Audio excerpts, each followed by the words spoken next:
A whole lot of thought about this thoughtlessness. Thoughtlessness, no mind, these kinds of terms have been propagated all over the place, and these terms have been badly misunderstood and made into all kinds of things, and people are striving how to stop my mind. It took millions of years of evolution to get a mind of this kind of capability, isn't it? Millions of years of tremendous amount of nature's work that today you have a mind of this kind of scope. And now you want to stop it. Why is it that you want to stop it? If your mind was constantly producing absolute pleasantness for you, would you think how to stop this mind? Would you? No. It's producing a lot of unpleasantness. That's why you're thinking of how to stop the mind. This is the first thing, wherever you go in the world, this has gone so much into people's mind. If you tell them you meditate, they say, "But Sadhguru, I'm not able to stop my mind."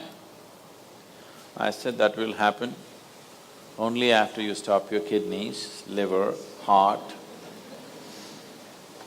You stop all these things, then the mind will also stop. Do you want it to stop? No. Then why do you want the mind to stop? Why do you have such a horrible prejudice against the mind? You don't mind if your heart is beating, you can meditate. You don't mind if your liver is working, you can meditate. Your kidneys are functioning, you can meditate. If your brain functions, you can't meditate, what is the problem? You seem to have something against intelligence, isn't it? This is the conspiracy of the stupid against human intelligence, that to meditate means your brain must be frozen. No. You don't have to freeze your brain. We were looking at this yesterday itself. We will initiate you into Shambhavi. It's a simple process. There are many ways to do it, this is one simple way. But it's a powerful process. If you sit here, you will see your body is here, your mind is somewhere, who you are is somewhere else. Once there is a space between you and the mind, then what the mind is not doing, what the mind is doing is not even an issue. It is like you're stuck in the traffic jam. You're struggling through the traffic. That's one experience. Suppose you're either standing on Chamundi Hill or you're floating in a hot air balloon and look down at all the traffic. Very peacefully, traffic. Why? There's a distance, isn't it? When you're in it, traffic is a different experience.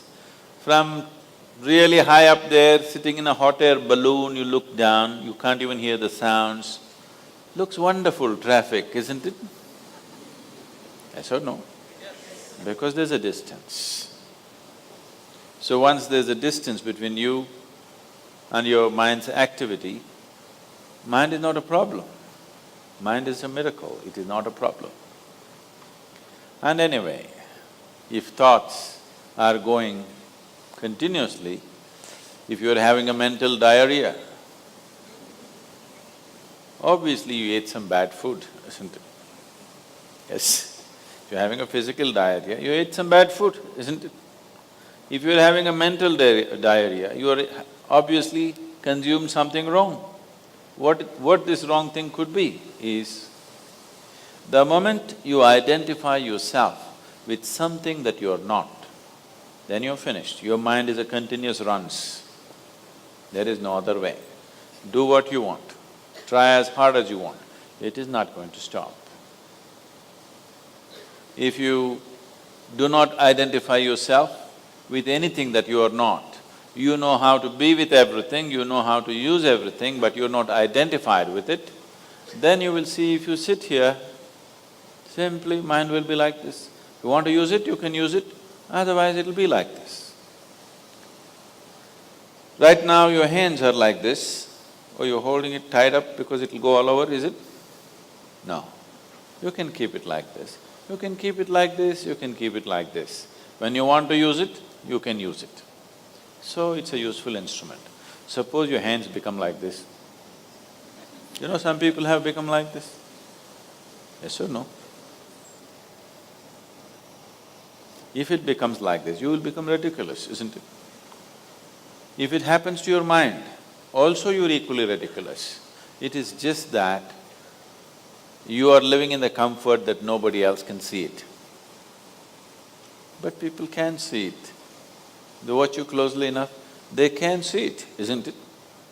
And whether they can see it or not, that's not the point. The point is, the most important faculty of your life is out of control. Doesn't matter whether they can see it or not, that's not the issue.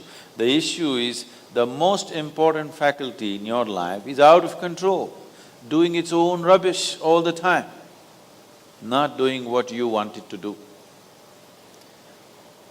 So, if you have to be freed from this ailment, you should stop eating bad food. Wrong food or bad food means you are identifying yourself with things that you're not.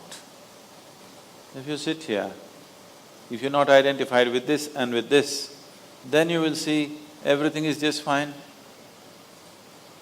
Then your mind will do what you want it to do. Otherwise, it will simply hang there, and that's how it should be. Mind should not be telling its own stories all the time. It should tell the story that you want it to tell, isn't it? Otherwise, it's quite a nuisance.